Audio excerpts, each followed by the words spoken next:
आज জ্যৈষ্ঠ মাসের শেষ শনিবারই আমাদের এই ভিডিওতে দেওয়া হনুমানের এই শক্তিশালী ধনপ্রাপ্তি মন্ত্রটি শ্রবণ করেই হনুমানজিকে প্রসন্ন করুন এবং দূর করুন আপনার অর্থকষ্ট। নমস্কার দর্শক বন্ধু, আজ জ্যৈষ্ঠ মাসের শেষ শনিবার। আপনারা সকলেই জানেন শনিবারটি শনিদেবকে উৎসর্গ করা হয়েছে, কিন্তু বলা হয় এই দিন যে ভক্ত হনুমান মন্ত্র শ্রবণ বা পাঠ করেন শনিদেব তার ওপর বিশেষ প্রসন্ন হন। তাই আজই আপনাদের আমরা পাঠ করে শোনাব হনুমানের এক বিশেষ কার্যকরী ধনপ্রাপ্তি মন্ত্র, যে মন্ত্র শুধু শ্রবণেই আপনার জীবনে ধনপ্রাপ্তি বা ধনলাভ হবে হঠাৎ করেই, খুব তাড়াতাড়ি।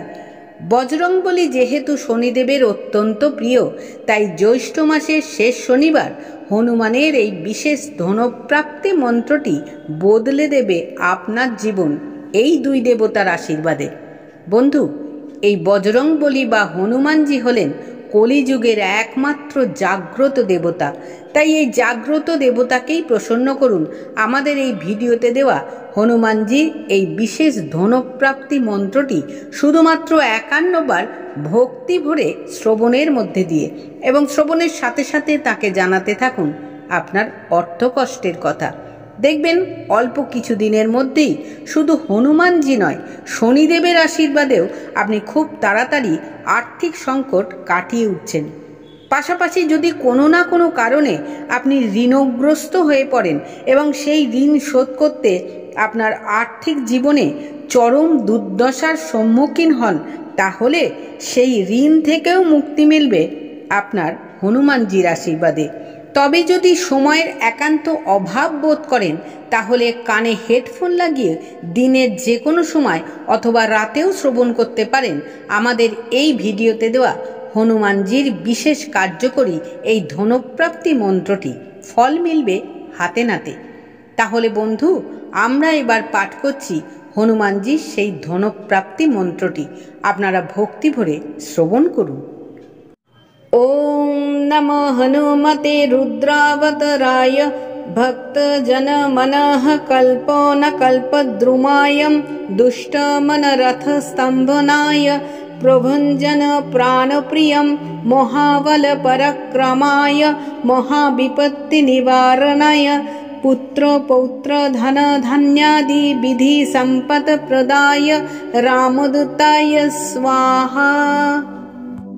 ওম নমো হনুমতে রুদ্রাবতারায় ভক্তজন মনঃ কল্পো ন কল্পদ্রুমায় দুষ্টমনরথ স্তম্ভনায় প্রভঞ্জন প্রাণপ্রিয়ম মহাবল পরাক্রমায় মহাবিপত্তি নিবারণায় পুত্র পৌত্র ধন ধান্যাদি বিধি সম্পদ প্রদায় রামদূতায় স্বাহা।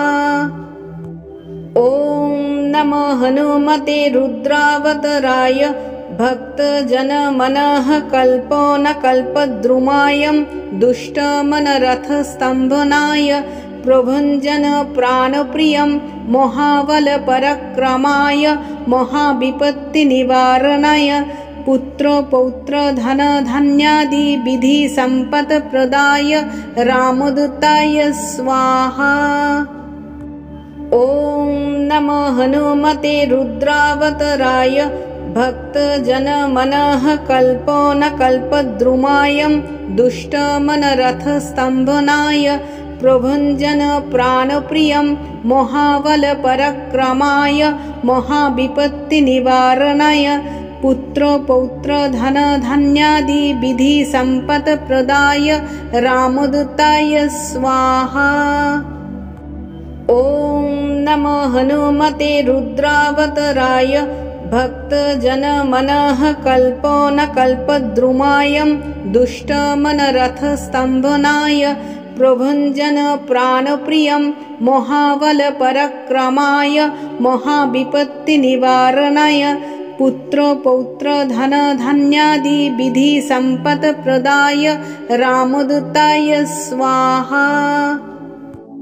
ওম নমো হনুমতে রুদ্রাবতারায় ভক্তজন মনঃ কল্পো ন কল্পদ্রুমায় দুষ্টমনরথ স্তম্ভনায় प्रभञ्जन प्राणप्रियं महाबलपराक्रमाय महाविपत्तिनिवारणाय पुत्र पौत्र धन धान्यादि विधि सम्पत्प्रदाय रामदूताय स्वाहा। ॐ नमो हनुमते रुद्रावताराय भक्तजनमनः कल्पद्रुमाय दुष्टमनरथस्तम्भनाय प्रभञ्जन प्राणप्रियं महाबलपराक्रमाय महाविपत्तिनिवारणाय पुत्र पौत्र धन धान्यादि विधि सम्पत्प्रदाय रामदूताय स्वाहा। ॐ नमो हनुमते रुद्रावताराय भक्तजनमनः कल्पद्रुमाय दुष्टमनरथस्तम्भनाय प्रभञ्जन प्राणप्रियं महाबलपराक्रमाय महाविपत्तिनिवारणाय पुत्र पौत्र धन धान्यादि विधि सम्पत्प्रदाय रामदूताय स्वाहा। ॐ नमो हनुमते रुद्रावताराय भक्तजनमनः कल्पद्रुमाय दुष्टमनरथस्तम्भनाय प्रभञ्जन प्राणप्रियं महाबलपराक्रमाय महाविपत्तिनिवारणाय पुत्र पौत्र धन धान्यादि विधि सम्पत्प्रदाय रामदूताय स्वाहा। ॐ नमो हनुमते रुद्रावताराय भक्तजनमनः कल्पद्रुमाय दुष्टमनरथस्तम्भनाय प्रभञ्जन प्राणप्रियं महाबलपराक्रमाय महाविपत्तिनिवारणाय पुत्र पौत्र धन धान्यादि विधि सम्पत्प्रदाय रामदूताय स्वाहा।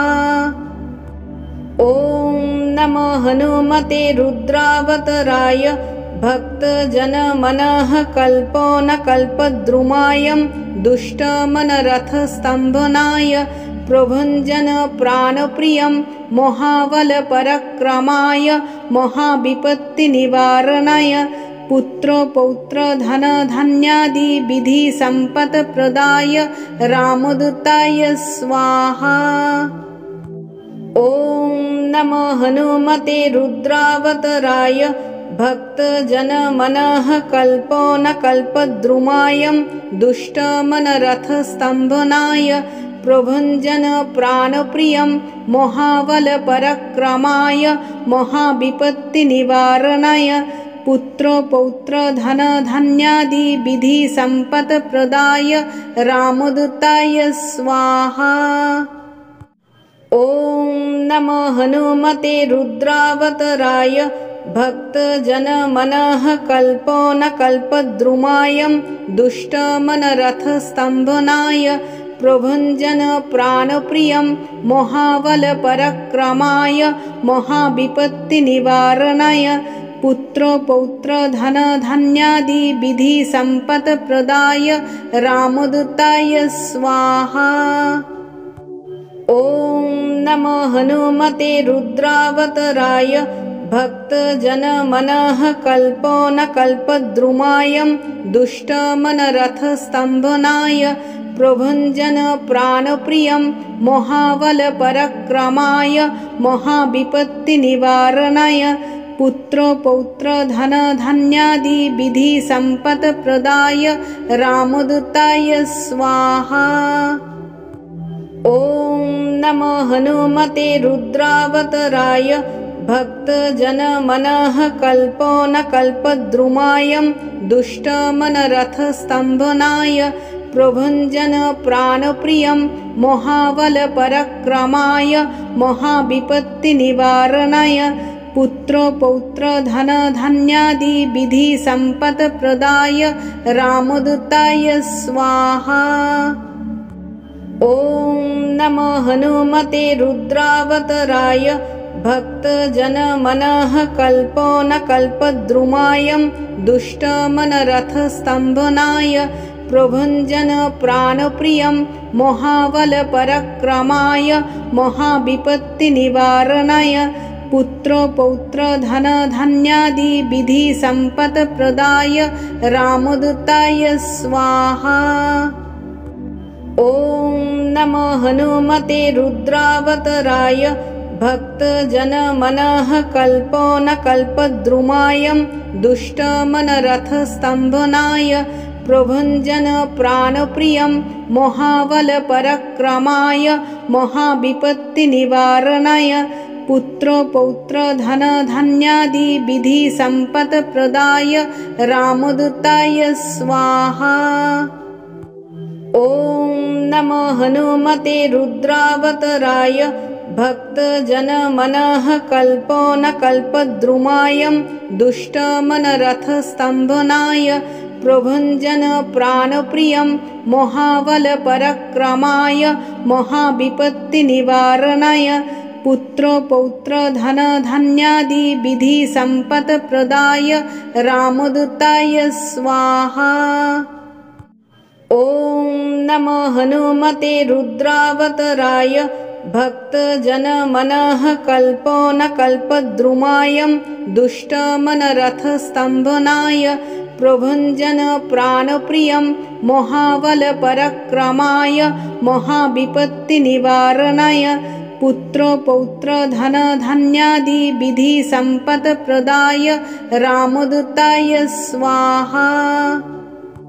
ॐ नमो हनुमते रुद्रावताराय भक्तजनमनः कल्पोनकल्पद्रुमाय दुष्टमनरथस्तम्भनाय प्रभञ्जन प्राणप्रियं महाबलपराक्रमाय महाविपत्तिनिवारणाय पुत्र पौत्र धन धान्यादि विधि संपत् प्रदाय रामदूताय स्वाहा।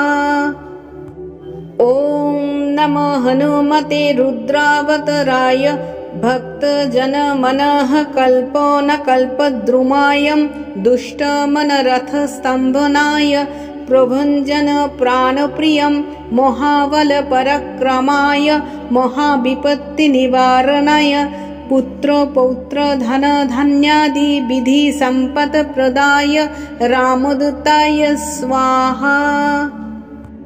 ॐ नमो हनुमते रुद्रावताराय भक्तजनमनः कल्पोनकल्पद्रुमाय दुष्टमनरथस्तम्भनाय प्रभञ्जन प्राणप्रियं महाबलपराक्रमाय महाविपत्तिनिवारणाय पुत्र पौत्र धन धान्यादि विधि संपत् प्रदाय रामदूताय स्वाहा।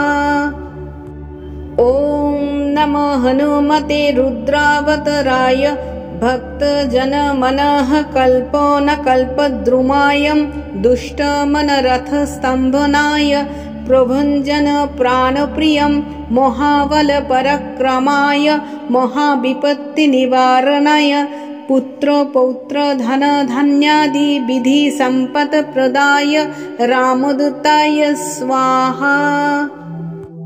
ॐ नमो हनुमते रुद्रावताराय भक्तजनमनः कल्पोनकल्पद्रुमाय दुष्टमनरथस्तम्भनाय प्रभञ्जन प्राणप्रियं महाबलपराक्रमाय महाविपत्तिनिवारणाय पुत्र पौत्र धन धान्यादि विधि संपत् प्रदाय रामदूताय स्वाहा।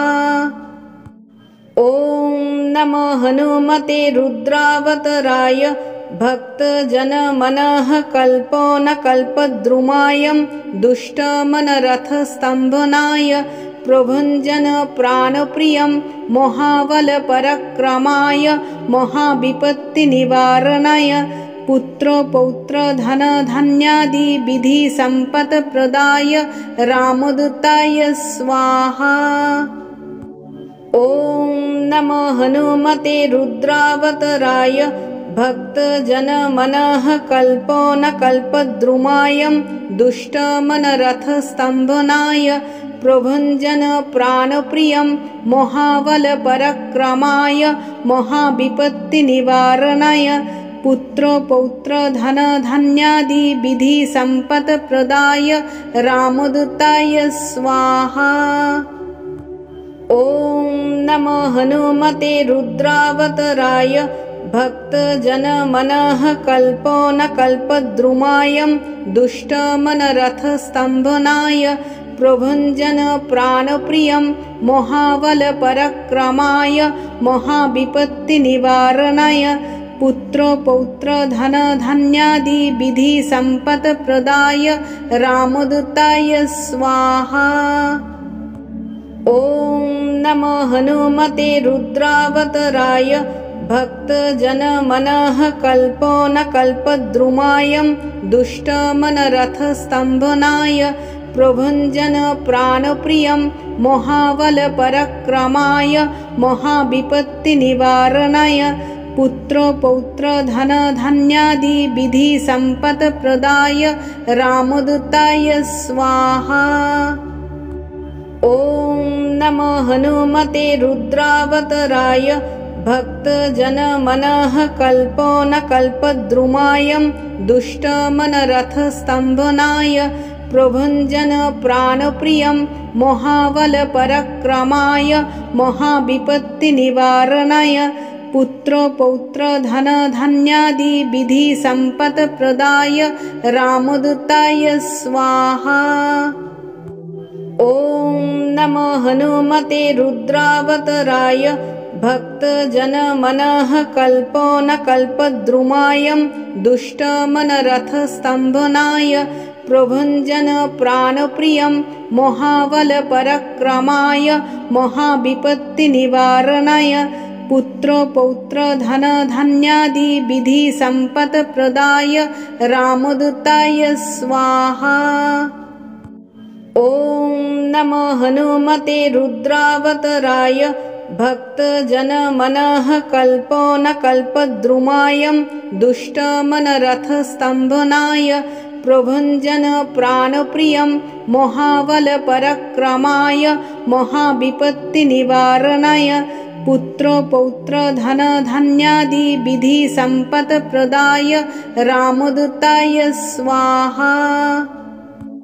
ॐ नमो हनुमते रुद्रावताराय भक्तजनमनः कल्पो न कल्पद्रुमाय दुष्टमनरथस्तम्भनाय प्रभञ्जन प्राणप्रियं महाबलपराक्रमाय महाविपत्तिनिवारणाय पुत्र पौत्र धन धान्यादि विधि सम्पत्प्रदाय रामदूताय स्वाहा। ॐ नमो हनुमते रुद्रावताराय भक्तजनमनः कल्पो न कल्पद्रुमाय दुष्टमनरथस्तम्भनाय प्रभञ्जन प्राणप्रियं महाबलपराक्रमाय महाविपत्तिनिवारणाय पुत्र पौत्र धन धान्यादि विधि सम्पत्प्रदाय रामदूताय स्वाहा। ॐ नमो हनुमते रुद्रावताराय भक्तजनमनः कल्पो न कल्पद्रुमाय दुष्टमनरथस्तम्भनाय प्रभञ्जन प्राणप्रियं महाबलपराक्रमाय महाविपत्तिनिवारणाय पुत्र पौत्र धन धान्यादि विधि सम्पत्प्रदाय रामदूताय स्वाहा। ॐ नमो हनुमते रुद्रावताराय भक्तजनमनः कल्पो न कल्पद्रुमाय दुष्टमनरथस्तम्भनाय प्रभञ्जन प्राणप्रियं महाबलपराक्रमाय महाविपत्तिनिवारणाय पुत्र पौत्र धन धान्यादि विधि सम्पत्प्रदाय रामदूताय स्वाहा। ॐ नमो हनुमते रुद्रावताराय भक्तजनमनः कल्पो न कल्पद्रुमाय दुष्टमनरथस्तम्भनाय प्रभञ्जन प्राणप्रियं महाबलपराक्रमाय महाविपत्तिनिवारणाय पुत्र पौत्र धन धान्यादि विधि सम्पत्प्रदाय रामदूताय स्वाहा। ॐ नमो हनुमते रुद्रावताराय भक्तजनमनः कल्पो न कल्पद्रुमायं दुष्टमनरथस्तम्भनाय प्रभञ्जन प्राणप्रियं महाबलपराक्रमाय महाविपत्तिनिवारणाय पुत्र पौत्र धन धान्यादि विधि सम्पत्प्रदाय रामदूताय स्वाहा। ॐ नमो हनुमते रुद्रावताराय भक्तजनमनः कल्पो न कल्पद्रुमायं दुष्टमनरथस्तम्भनाय प्रभञ्जन प्राणप्रियं महाबलपराक्रमाय महाविपत्तिनिवारणाय पुत्र पौत्र धन धान्यादि विधि सम्पत्प्रदाय रामदूताय स्वाहा। ॐ नमो हनुमते रुद्रावताराय भक्तजनमनः कल्पो न कल्पद्रुमायं दुष्टमनरथस्तम्भनाय प्रभञ्जन प्राणप्रियं महाबलपराक्रमाय महाविपत्तिनिवारणाय पुत्र पौत्र धन धान्यादि विधि सम्पत्प्रदाय रामदूताय स्वाहा। ॐ नमो हनुमते रुद्रावताराय भक्तजनमनः कल्पो न कल्पद्रुमायं दुष्टमनरथस्तम्भनाय प्रभञ्जन प्राणप्रियं महाबलपराक्रमाय महाविपत्तिनिवारणाय पुत्र पौत्र धन धान्यादि विधि सम्पत्प्रदाय रामदूताय स्वाहा। ॐ नमो हनुमते रुद्रावताराय भक्तजनमनः कल्पो न कल्पद्रुमायं दुष्टमनरथस्तम्भनाय प्रभञ्जन प्राणप्रियं महाबलपराक्रमाय महाविपत्तिनिवारणाय पुत्र पौत्र धन धान्यादि विधि सम्पत्प्रदाय रामदूताय स्वाहा। ॐ नमो हनुमते रुद्रावताराय भक्तजनमनः कल्पो न कल्पद्रुमायं दुष्टमनरथस्तम्भनाय प्रभञ्जन प्राणप्रियं महाबलपराक्रमाय महाविपत्तिनिवारणाय पुत्र पौत्र धन धान्यादि विधि सम्पत्प्रदाय रामदूताय स्वाहा। ॐ नमो हनुमते रुद्रावताराय भक्तजनमनः कल्पो न कल्पद्रुमायं दुष्टमनरथस्तम्भनाय प्रभञ्जन प्राणप्रियं महाबलपराक्रमाय महाविपत्तिनिवारणाय पुत्र पौत्र धन धान्यादि विधि सम्पत्प्रदाय रामदूताय स्वाहा। ॐ नमो हनुमते रुद्रावताराय भक्तजनमनः कल्पो न कल्पद्रुमायं दुष्टमनरथस्तम्भनाय प्रभञ्जन प्राणप्रियं महाबलपराक्रमाय महाविपत्तिनिवारणाय पुत्र पौत्र धन धान्यादि विधि सम्पत्प्रदाय रामदूताय स्वाहा। ॐ नमो हनुमते रुद्रावताराय भक्तजनमनः कल्पो न कल्पद्रुमायं दुष्टमनरथस्तम्भनाय प्रभञ्जन प्राणप्रियं महाबलपराक्रमाय महाविपत्तिनिवारणाय पुत्र पौत्र धन धान्यादि विधि सम्पत्प्रदाय रामदूताय स्वाहा। ॐ नमो हनुमते रुद्रावताराय भक्तजनमनः कल्पो न कल्पद्रुमायं दुष्टमनरथस्तम्भनाय प्रभञ्जन प्राणप्रियं महाबलपराक्रमाय महाविपत्तिनिवारणाय पुत्र पौत्र धन धान्यादि विधि सम्पत्प्रदाय रामदूताय स्वाहा। ॐ नमो हनुमते रुद्रावताराय भक्तजनमनः कल्पो न कल्पद्रुमायं दुष्टमनरथस्तम्भनाय प्रभञ्जन प्राणप्रियं महाबलपराक्रमाय महाविपत्तिनिवारणाय पुत्रपौत्रधनधान्यादि विधिसम्पत्प्रदाय रामदूताय स्वाहा।